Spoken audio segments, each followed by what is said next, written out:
Hi students, आज का हमारा टॉपिक है सेट्स। इस टॉपिक का हमारा तीसरा वीडियो है। इसके पहले वाले दो वीडियो मैंने practice set 1.1 and practice set 1.2 के लिए बनाया है। अगर आप मेरा वीडियो देखना चाहते हैं तो उसका लिंक मैंने अपने डिस्क्रिप्शन में दे दिया है। आज के इस वीडियो में हम Venn diagram, subset, universal set and complement of set पढ़ेंगे और हम उसके बाद प्रैक्टिस सेट 1.3 सॉल्व करने वाले हैं। तो वीडियो को स्टार्ट करते हैं। तो फर्स्ट हम सीखेंगे वेन डायग्राम। अभी वेन डायग्राम का यूज़ किस तरह से करते हैं। तो यहाँ पे हमको एक क्वेश्चन दिया होगा, कोई भी एक सेट दिया होगा, उस सेट को हमें वेन डायग्राम में लिखना पड़ेगा। तो यहाँ पे हमारा क्वेश्चन है A is equal to curly bracket 1 2 3 4 5। अभी हम इसे एक वेन डायग्राम लिखें। तो वेन डायग्राम में करने के लिए हमको सबसे पहले एक सिंबल बनाना पड़ता है। मीन्स वो सर्कल का भी सिंबल हो सकता है या ट्राइंगल भी हो सकता है।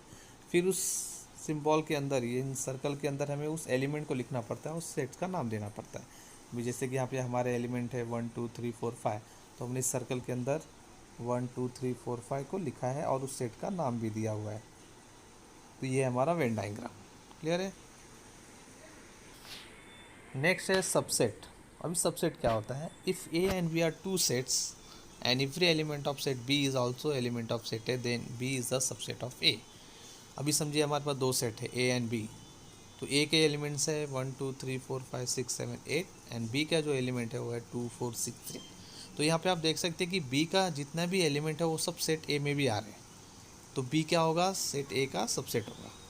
लेकिन ए का एलिमेंट बी में नहीं आ रहा है तो ए बी का सबसेट नहीं होगा। जिसके एलिमेंट दूसरे सेट में आते हैं वही उसका सबसेट होता है। तो सिंबल में अगर हमको सबसेट लिखना होता है तो हम किस तरह लिखते हैं, B is subset of A. तो उसका सिंबल है A and it is read as B is subset of A और बी सबसेट ऑफ ए। अभी नेक्स्ट है इसमें कि अगर हमें सबसेट को वेन डायग्राम में रिप्रेजेंट करना है तो किस तरह से करते हैं। तो यहाँ पे फर्स्ट हमको दो सेट का यूज़ पड़ता है ए एंड बी। तो यहाँ पे जो सबसेट होगा वो छोटे सर्कल में लिखेंगे और बड़े सर्कल में हम हमारे जो मेन जो सर्कल होगा उसको लिखेंगे। तो जैसे कि यहाँ पे बी सबसेट है तो बी के जितने भी एलिमेंट हैं हमने उसको 2 4 6 8 वो बी में लिखा है, छोटे सर्कल में लिखा है। और बाकी जितने भी बचते हैं, लेकिन हमको एक चीज़ ध्यान रखना है कि 2 4 6 8 को छोड़ के जो बचेगा उसको ए में डालना है।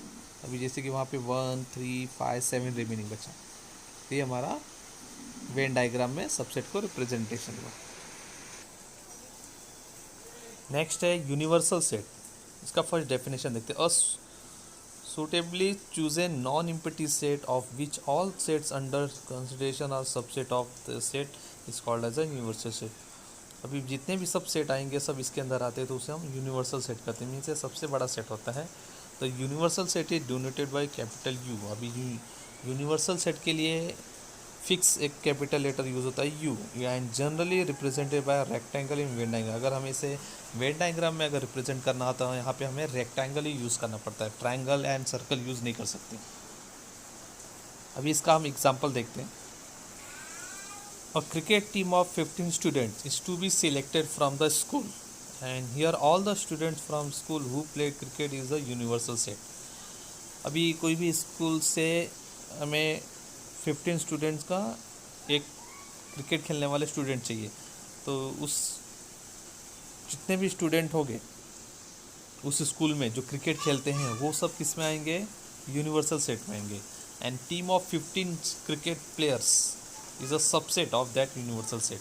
अब वो 15 प्लेयर उसमें से जो होंगे वो हमारे सबसेट होंगे। अभी फॉर एग्जांपल अगर टोटल 50 स्टूडेंट्स है स्कूल में, उसमें से 40 स्टूडेंट्स क्रिकेट खेलते हैं तो वो 40 स्टूडेंट जो होंगे वो यूनिवर्सल सेट होंगे। और उस 14 में से हमको केवल 15 प्लेयर्स लेने हैं। तो 15 प्लेयर्स जो होंगे हमारे वो यूनिवर्सल सबसेट होंगे। Generally the universal set is denoted by you and it is Venn diagram it is represent by rectangle. अभी जैसे कि आप डायग्राम में देख सकते हैं कि रेक्टेंगल में हमने इसे रिप्रेजेंट किया है और जो सबसेट है उसको हमने एक सर्कल में दिखाया हुआ है। अभी नेक्स्ट पार्ट है हमारा complement of set. Suppose U is a universal set. अभी समझिए हमारे पास U एक यूनिवर्सल सेट है। If B is subset of U then set of all element U which are not in set B is called as the complement of B and it denoted by B dash. Dash means वो complement होता है। अब इसको समझने के लिए हम example देखते हैं। फर्स्ट हमारा U एक सेट है, समझिए जैसे कि इसके सेट्स हैं 1 2 3 4 5 6 7 8 9 10। ठीक है। एंड A ये एक हमारा सेट है जिसके एलिमेंट है 2 4 6 8 10। अभी हमें ए का कॉम्प्लीमेंट निकालना है, जैसे यहाँ पे नीचे आपने लिखा हुआ ए डैश करके, वो उसका कॉम्प्लीमेंट। तो ए का कॉम्प्लीमेंट होता क्या है कि जो सेट ए होता है उसके जितने भी मेंबर होते हैं वो यू में आते हैं। तो उस मेंबर को छोड़ के, मीन्स ए को छोड़ के, 2 4 6 8 10 को छोड़ के रिमेनिंग जो यू में बचता है वो सब ए का कॉम्प्लीमेंट होता है। अभी 2 4 6 8 10 को अगर हम छोड़ देते हैं तो हमारे पास रिमेनिंग क्या बचता है, 1 3 5 7 9। तो ये उसका कॉम्प्लीमेंट ऑफ सेट होगा। तो इस तरह से कॉम्प्लीमेंट निकालते हैं। अभी इसके वेन डायग्राम में किस तरह से लिखते हैं वो समझ के लेते हैं। तो यहाँ पे फर्स्ट यूनिवर्सल सेट है तो हमको एक रेक्टेंगल ड्रॉ करना पड़ेगा और उस रेक्टेंगल के अंदर एक सर्कल ड्रॉ करना पड़ेगा। तो सर्कल के अंदर हमको क्या लिखना है, सेट ए लिखना है, 2 4 6 8। इसके बाद जो कॉम्प्लीमेंट ऑफ बचेगा उसके उस सर्कल के ऊपर लिखना है, 1 3 5 7 9। और उधर हमको ए डैश सेट का नाम दिखाना है, सर्कल के अंदर ए दिखाना है और आउटर में हमको यू दिखाना है क्योंकि वो यूनिवर्सल सेट है। क्लियर है सबको?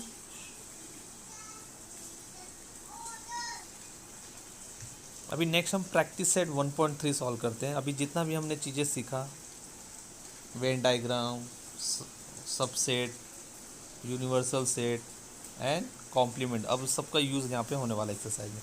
तो हमारा क्वेश्चन फर्स्ट है, if A is A B C D E, B C D E F and C B D and D is equal to A E, then which of the following statements are true and which are false. यहाँ पे हमारे सामने total 6 question दिए हैं, इसमें हमको true and false बताना है। तो फर्स्ट हमारा है सी इज सबसेट ऑफ बी। अब ये ट्रू है कि फॉल्स है हमको ये बताना है। तो फर्स्ट देखते हैं कि सी का जितना भी एलिमेंट है वो बी में है क्या, पहले वो चेक करके लेते हैं। तो क्वेश्चन पे आते हैं, सी हमारा इधर दिया है एंड बी हमारा इधर दिया है। तो सी के जो मेंबर्स है बी एंड डी है, तो बी हमारा नहीं आ रहा है, डी आ रहा है लेकिन बी नहीं आ रहा है। मीन्स सी का जितना भी एलिमेंट है वो बी में नहीं आ रहा है, इसका मतलब सी बी का सबसेट नहीं होगा। तो ये हमारा स्टेटमेंट क्या होगा, फॉल्स होगा। अब वहाँ पे हमने इसका रीज़न लिखा, element B of set C is not in set B. Next question पे आते हैं, second one, A is subset of D. अब यहाँ पे हमको देखना है कि ए का जितना भी एलिमेंट है वो डी में है कि नहीं।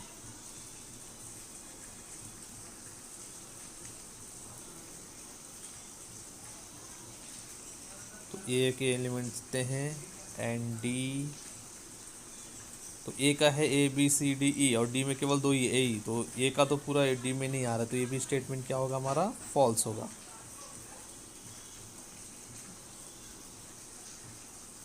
And all the element of set A R not in set D, इसका रीज़न हमको ये दिखाना पड़ेगा। नेक्स्ट है हमारा डी सबसेट ऑफ बी। अभी हमको देखना है कि डी का जितना भी एलिमेंट है वो बी में है क्या। तो डी है हमारा ए ई एंड बी हमारा सी डी ई। तो ए एंड ई, तो यहाँ पे ई तो आ रहा है लेकिन ए नहीं आ रहा है, इसका मतलब डी हमारा का सबसेट नहीं होगा। तो ये भी एक स्टेटमेंट क्या है हमारा, फॉल्स है। Element of D is not in set B. Next है question number 4, D is subset of A. अभी डी देखते हैं ए में है क्या। तो ए एंड ई, तो ये है, एक भी है और ई भी है, तो ये हमारा सबसेट होगा, ट्रू। तो दिखाया हमने, ट्रू है because element A and E both are set D also in set A. तो इस तरह से हमको सॉल्व करके लेना है। नेक्स्ट हम क्वेश्चन नंबर 2 पे आते हैं। Take a set of natural numbers from 1 to 20 as a universal set and show set X and Y using Venn diagram. अब यहाँ पे हमको वेन डायग्राम का यूज़ करना है। तो फर्स्ट हमको यहाँ पे एक यूनिवर्सल सेट लेना है जिसे यू लेना है, जो हमारा नेचुरल नंबर होगा फ्रॉम 1 to 20, और हमें एक्स एंड वाई को वेन डायग्राम में दिखाना है। तो फर्स्ट हमारा है X is equal to X such that X belongs to natural number and X is more than 7 and less than 15। Means X का जो वैल्यू होगा वो 7 से बड़ा होगा और 15 से छोटा होगा। तो सॉल्व करते हैं यू। तो फर्स्ट हम 1 to 20 यू लेते हैं, 1 2 3 4 5 6 7 8, डैट डैट 18 19 20। यहाँ पे हमने डैट डैश क्यों यूज़ किया क्योंकि टोटल नंबर एक लाइन में नहीं आ सकते। फिर हमने x लिखा है, हम x का वैल्यू हमारा मोर देन 7 है, लेस देन 15 है। तो 7 के बाद 8, 9, 10, 11, 12, 13 एंड 14 लास्ट नंबर होगा। अब ये दोनों को हमें वेन डायग्राम में दिखाना है। तो यहाँ पे फर्स्ट यू है तो हम एक रेक्टेंगल ड्रॉ किए हैं और इसके अंदर एक सर्कल ड्रॉ किए। तो सर्कल के अंदर हम एक्स के जो एलिमेंट है उसको लिखेंगे 8, 9, 10, 11, 12, 13 एंड 14। नेक्स्ट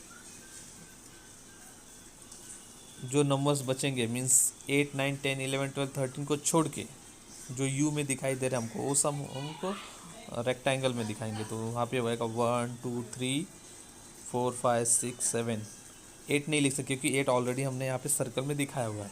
फिर डायरेक्ट हमारा 15 आएगा, 16 आएगा, 17 आएगा, 18 आएगा, 19 आएगा, 20 आएगा।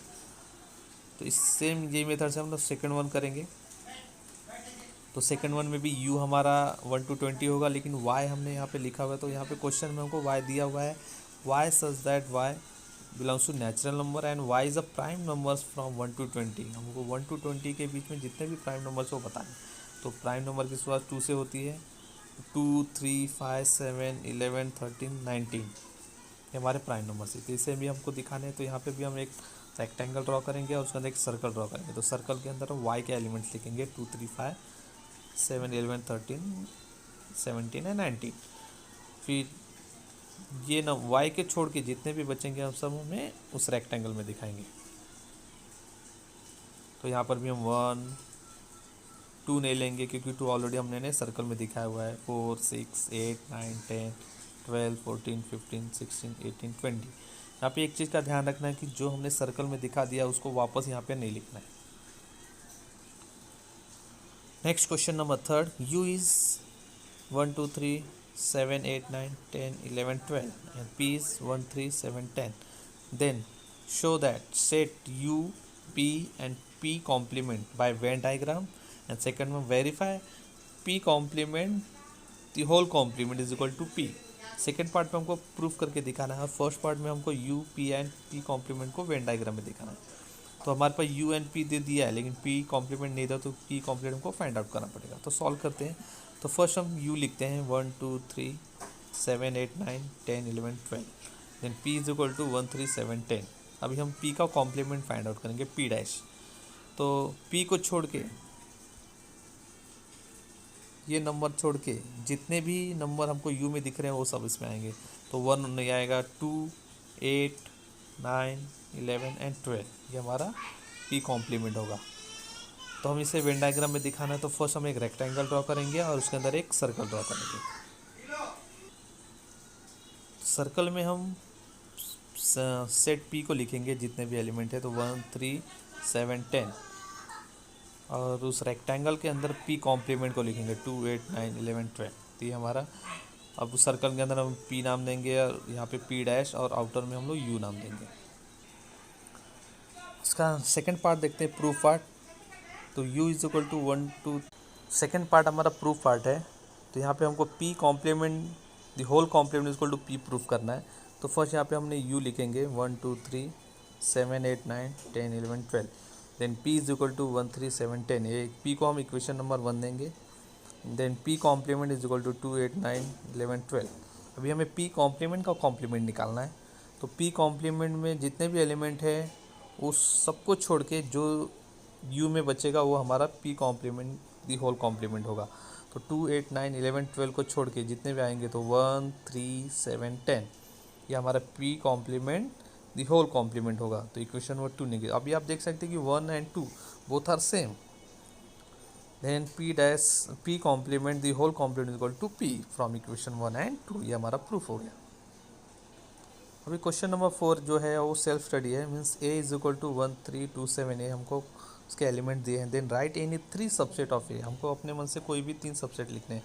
तो यहाँ पे हमने 1, 3, 3, 2, 7, 1, 3, 2 ये हमने 4 एक में बताए। इनमें से कोई भी आप लिख सकते हैं। तो बहुत सारे इसके सबसेट हो सकते हैं। नेक्स्ट आते हैं क्वेश्चन नंबर 5 पे। Right the subsets relation between the set. तो यहाँ पे हमको रिलेशन बताना है सबसेट्स में। तो P is the set of all residents in Pune, M is the all residents in the Madhya Pradesh, I is the all resident in Indore, B is all the residence in India and H is the all residence in the Maharashtra. हम यहाँ पे Pune, Madhya Pradesh, Indore, India and Maharashtra के resident को बताएं। तो हमको सब में सबसेट का रिलेशन बताना है। तो यहाँ पे फर्स्ट देखते हैं, the residents of Pune are also residents of Madhya Maharashtra. Pune में जितने लोग रहते हैं वो महाराष्ट्र में भी रहते हैं, P is subset of H. Next देखते हैं, the residents of Pune are also the residents of India. अभी पुणे वाले इंडिया में भी आते हैं, तो P is subset of B. The residents of Indore also the residents of Madhya Pradesh. अभी इंदौर में जितने लोग होते हैं वो मध्य प्रदेश में भी आते हैं, I is subset of M. The residents of Indore और also the residents of India. अभी इंदौर वाले इंडिया में भी आते हैं, then I is subset of B. The residents of Madhya Pradesh are also residents of India. Madhya Pradesh में जितने लोग आते हैं सब इंडिया में भी आते हैं, M is subset of B. The residents of Madhya Maharashtra are also residents of India. Maharashtra के लोग भी इंडिया में आते हैं, hence H is subset of B. Second part है, from above all the sets are the subset of B. अब यहाँ पे जितने भी सेट्स हैं वो सब बी के सबसेट हैं। Then B is the set of residence of India can be chosen as a universal set. तो यहाँ पे बी जो होगा हमारा वो एक यूनिवर्सल सेट होगा। तो यहाँ पे हमारा ये टॉपिक कंप्लीट होता है, क्योंकि नेक्स्ट जो है क्वेश्चन 6 एंड सेक्शन 7 ये हमारे सिलेबस से कट किए गए हैं, तो हमको दोनों सम नहीं करने हैं। तो यहाँ पे हमारा एक्सरसाइज कंप्लीट होता है। तो नेक्स्ट वीडियो में हम नेक्स्ट एक्सरसाइज 1.4 लेके आएंगे। तो मिलते हैं नेक्स्ट वीडियो में। Thank you.